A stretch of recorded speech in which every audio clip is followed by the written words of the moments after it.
आज का हमारा टॉपिक है व्हाट इज़ रोशनी एक्ट। हम रोशनी एक्ट के बारे में बात करेंगे।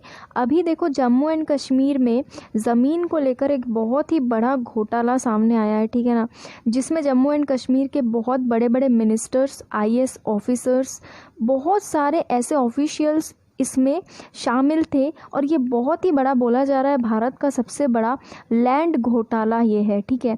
तो इसको हम डिटेल में डिस्कस करेंगे क्योंकि सभी एग्ज़ाम्स के लिए बहुत ही इम्पॉर्टेंट टॉपिक है।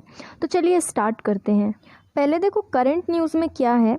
अभी अभी जम्मू कश्मीर के एडमिनिस्ट्रेशन ने एक लिस्ट पब्लिश करी है जिसमें उन लोगों के नाम है जो लोग इस रोशनी घोटाला में शामिल थे, ठीक है ना।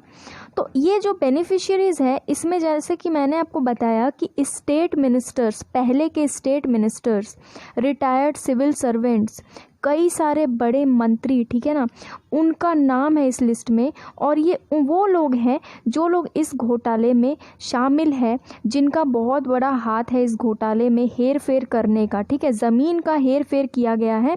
तो मैं अभी डिटेल में आपके साथ ये रोशनी एक्ट डिस्कस करूँगी। तो देखो रोशनी एक्ट जो है ये फ़ारूक अब्दुल्ला की सरकार जब थी जम्मू कश्मीर में 2001 में, तब ये एक्ट लाया गया था। इसका नाम था Jammu and Kashmir state land vesting of ownership to occupants act, ठीक है। यही रोशनी एक्ट है। इसमें क्या था कि जो लोग सरकारी ज़मीन में सालों से इल्लीगली रह रहे हैं तो अब वो उनका ही माना जाता है, ठीक है ना। जैसे वो लोग खुद का ही मानने लग जाते हैं उस ज़मीन को। जैसे मान लो मेरे घर के पास एक सरकारी ज़मीन पड़ी है खाली कई साल से, ठीक है। तो बस्ती वाले आए और वहाँ पर अपना झोपड़ा वोपड़ा बांध दिए और वो वहीं रहने लगे। उसके बाद सरकार उसको खाली कराएगी, कब वो खाली होगा, वो लोग ये सब चीज़ की कोई भी चिंता नहीं करते हैं और वो लोग वहीं रहने लग जाते हैं। कई सालों से, कई डेकेड्स से वो वहाँ रहने लग जाते हैं। तो इस तरह की जो भी ज़मीन जम्मू कश्मीर में थी जिसमें दूसरे लोग उसको कब्ज़े में कर लिए थे और वहाँ रह रहे थे, कई सालों से रह रहे थे, तो सरकार ने ऐसा किया था कि उन लोगों को लीगल ऑनरशिप देने का प्रावधान बना दिया था। ये एक अच्छी चीज़ थी, ठीक है। ये क्या था कि सरकार का ये कहना था कि ये लोग अगर सालों से यहाँ रह रहे हैं तो थोड़ा पैसा हमको दे दें और ज़मीन को लीगली अपने नाम करवा लें, ठीक है, ताकि ये सरकारी ज़मीन ना कहलाए, ताकि ये ना कहलाए कि ये लोग यहाँ पर इल्लीगली इस ज़मीन को कब्ज़ा करके रह रहे हैं। तो इस एक्ट में ऐसा था कि वो लोग कुछ एक फ़ी दे करके, मतलब ये सरकार निर्धारित करेगी कि कितना पैसा देना है उस लैंड को अपने नाम कराने के लिए। तो वो फ़ीस हमको दे दो, सरकार का ये कहना था कि उतने पैसे हमको दे दो और ज़मीन आप अपने नाम करा लो, ठीक है। तो जो लोग सालों से सरकारी ज़मीन पर इल्लीगली घर बनाकर या ऐसे ही रह रहे थे, सरकार ने कहा कि भाई आप अथॉरिटीज़ के पास जाओ हमारी और वहाँ पे एक फ़ीस पे करो जितना सरकार ने निर्धारित किया है। उसके बाद उस ज़मीन का राइटफुल ऑनर आप बन जाओ।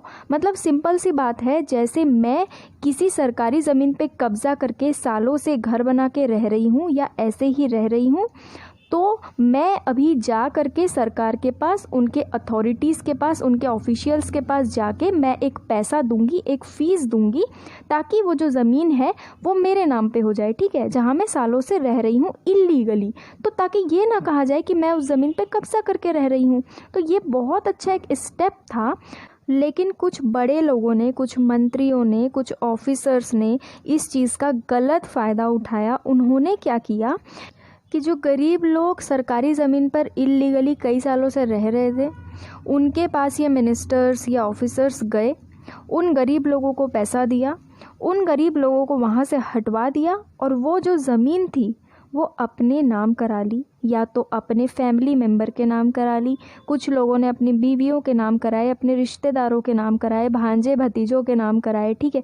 मतलब आप समझ रहे हो कि ये जो बड़े लोग थे, मैं अगर यहाँ पर रह रही हूँ किसी सरकारी ज़मीन पे कब्ज़ा करके फॉर एग्ज़ाम्पल, तो मुझे ये हक है ना कि मैं अथॉरिटीज़ के पास जाऊंगी, उनको कुछ पैसा दूंगी और ये ज़मीन लीगली अपने नाम करा लूँगी। इस रोशनी एक्ट में ये था, ठीक है, कि मैं सालों से रह रही हूँ तो मैं ये कर सकती हूँ।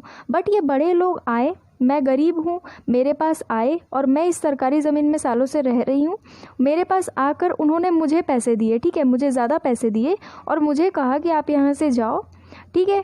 और वो इल्लीगली उस ज़मीन को, जिस ज़मीन पे मैं सालों से रह रही थी, जो मेरे नाम हो सकता था, उस ज़मीन को मुझे कुछ पैसे देके मुझे वहाँ से भगा कर अपने रिश्तेदारों के या खुद के नाम उस ज़मीन को करवा लिया। तो इस तरीके से बहुत ज़मीन वहाँ के मंत्रियों ने और ऑफिसर्स ने लूट लिए, ठीक है, गरीब लोगों के नाम पर। सरकार ने क्या कहा था कि रोशनी एक्ट को जब लाया था तो सरकार का ये कहना था कि इस रोशनी एक्ट के तहत जो भी पैसे हमारे पास आएंगे, यानी कि जो लोग अगर वो लैंड अपने नाम पर कराएंगे जो सालों से रह रहे हैं सरकारी ज़मीन पे, तो वो पैसे देंगे ना, फीस देंगे, मैं आपको पहले भी बताई हूँ। तो वो जो फीस सरकार के पास आएगी, सरकार ने कहा था कि उस फीस के पैसे से हम जम्मू कश्मीर में पावर जनरेशन का अपग्रेडेशन करेंगे, यानी कि बिजली उत्पादन को और अच्छी तरीके से बढ़ाएंगे। तो बिजली यानी इलेक्ट्रिसिटी, इलेक्ट्रिसिटी यानी हिंदी और उर्दू में इलेक्ट्रिसिटी को क्या बोलते हैं, रोशनी बोलते हैं, ठीक है। इसीलिए इस एक्ट का नाम रोशनी एक्ट रखा गया था, जो कि अब रोशनी स्कैम बन चुका है, ठीक है, घोटाला बन चुका है, ये रोशनी स्कैम हो चुका है, ठीक है। अब स्टेप बाय स्टेप देखो ये स्कैम हुआ किस तरीके से। 2001 में जब ये रोशनी एक्ट बनाया था फारूक अब्दुल्ला की सरकार ने, तो इसका जो कट ऑफ डेट था अनऑथोराइज्ड लैंड का, यानी कि इलीगल लैंड का जिसका कब्ज़ा करके लोग बैठे हैं, उसका कट ऑफ डेट 1990 बनाया। इसका मतलब है कि जो लोग किसी सरकारी ज़मीन को कब्ज़ा करके 1990 के बाद बैठे हैं, ठीक है, तो उनको इसमें फ़ायदा दिया जाएगा। देखो इसका फ़ायदा ना किसानों को बहुत ज़्यादा मिलता था, क्योंकि जो किसान खेतीबाड़ी कर रहे हैं काफ़ी समय से सरकारी ज़मीन पे, ठीक है, तो इलीगली कब्ज़ा करके भले ही कर रहे हो बट सरकारी ज़मीन पे खेती कर रहे हैं, तो वो कुछ पैसा देकर सरकार को उस ज़मीन को अपने नाम करवा सकते थे, ठीक है। उसके बाद जब फारूक अब्दुल्ला की सरकार इलेक्शन हार गई 2002 में, तो नई सरकार आई। उसने क्या किया, उसने उस कट ऑफ डेट को 1990 से लेकर 2000 कर दिया, ठीक है, 2004। उसके बाद जब 2005 में गुलाम नबी आज़ाद की सरकार आई, तब इस कट ऑफ डेट को थोड़ा और आगे बढ़ा दिया गया, यानी कि इस कट ऑफ डेट को 2007 तक कर दिया गया। इसका मतलब क्या है कि 2007 तक जो भी लोग ये कहेंगे कि भाई हम बहुत सालों से रह रहे हैं यहाँ पर, जो लोग दावा करेंगे, जो लोग कंप्लेन करेंगे, जो लोग पैसा देंगे, उनकी ये ज़मीन हो जाएगी। लेकिन इसका सीधा फ़ायदा मिल किसको रहा था, बड़े लोगों को। कैसे, देखो धीरे धीरे बड़े लोगों को पता चल रहा था कि भाई हम ऐसा कर सकते हैं। तो अगर कट ऑफ डेट 2004 तक ही रहती या 1990 के बाद 1-2 साल तक रहती, तो सब लोग इसका फ़ायदा नहीं ले पाते ना। तब तक तो जिनको पता था वो लोग ले चुके होते। लेकिन जब ये कट ऑफ डेट धीरे धीरे सरकाते गए, बढ़ाते गए, तो बड़े लोगों को और समय मिल गया ये सब करने का, ठीक है, तो ये सब और ज़्यादा बढ़ गया। इसके बाद फारूक अब्दुल्ला ने तो देखो ये चीज़ जब करी थी, उन्होंने तो ये सब सोच के नहीं किया होगा शायद, ठीक है, लेकिन उनके बाद जो सरकार आई, इतनी सरकारें बदली, उन्होंने धीरे धीरे धीरे धीरे ये कट ऑफ डेट्स बढ़ाया, ठीक है ना, आगे बढ़ाते गए। तो ये जो लैंड ग्रैब है, ये जो ज़मीन को अपने नाम पे किया गया इल्लीगली कई सारे डेकेड्स तक, ये सिर्फ एक सरकार का काम नहीं है, ठीक है ना, कई सारी सरकार आई, अमेंडमेंट्स करे उन्होंने इस एक्ट में, तब जाके इतना बड़ा घोटाला हुआ है। अब आगे देखो इस चीज़ के बारे में सबसे पहले कब पता चला, 2014 में पहली बार जब कैग ने बताया कि भाई ये कम से कम 25,000 करोड़ का घोटाला है, छोटा मोटा घोटाला ये नहीं है, तभी कैग ने बताया था, ठीक है, 2014 में ये चीज़ बताई थी कैग ने। उसके 1 साल बाद स्टेट विजिलेंस डिपार्टमेंट जो होता है, जो करप्शन के काम देखता है कि करप्शन किसने किसने किया है, इसकी जांच करता है, उन्होंने 20 ऑफिशियल्स को रोशनी स्कैम में डालने की कोशिश करी, ठीक है, लेकिन गवर्नमेंट ने इसका सैंक्शन नहीं किया, मतलब गवर्नमेंट ने मंजूरी नहीं दी इस चीज़ की। उसके बाद अभी नवंबर 2018 में 2 साल पहले जम्मू कश्मीर की हाई कोर्ट ने ये कहा कि जो लोग भी उस लैंड को कब्ज़ा करके रखे हैं अभी रोशनी एक्ट के तहत, उन पे पूरी तरह से रोक लगाई जाती है, ना वो अपनी प्रॉपर्टी को सेल कर सकते हैं, ना ही उस प्रॉपर्टी को ले करके कोई ट्रांजैक्शन कर सकते हैं, मतलब खरीद बेच नहीं सकते। 2014 में जम्मू कश्मीर की हाई कोर्ट ने ये कहा था, ठीक है। उसके जस्ट 1 साल बाद क्या हुआ देखो, जब सत्यपाल मलिक जम्मू कश्मीर के गवर्नर थे, ये तब की बात कर रही हूँ मैं। After the fall of PDP BJP government in June 2018 repealed the Roshni act and ordered the CBI inquiry into the scam। ठीक है, उस समय पे एक CBI इंक्वायरी के बारे में कह दिया गया, एक CBI इंक्वायरी का ऑर्डर आ गया कि इस रोशनी एक्ट के ऊपर जो स्कैम हुआ है, ये रोशनी स्कैम जो हुआ है, इस पर CBI इंक्वायरी होनी ही चाहिए। उसके बाद इस साल अक्टूबर 9 को, यानी कि अक्टूबर 9 2020 को क्या हुआ कि हाई कोर्ट ने रोशनी एक्ट को अनकॉन्स्टिट्यूशनल घोषित कर दिया।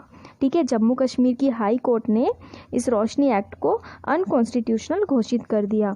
उसके बाद अभी 1 नवंबर 2020 को क्या हुआ, जम्मू कश्मीर की सरकार ने एक ऑर्डर इशू किया और कहा जो भी लैंड ट्रांसफ़र हुए हैं, जिसको भी लैंड ट्रांसफ़र हुए हैं रोशनी एक्ट के अंडर, उसको पूरी तरह से कैंसल किया जाता है, पूरी तरह से रद्द किया जाता है। ठीक है, देखो इसमें जो बेनिफिशियरीज़ हैं, मैंने आपको बताया था बहुत बड़े बड़े लोग हैं इसमें शामिल। तो कौन कौन है उनके नाम ज़रा देखो।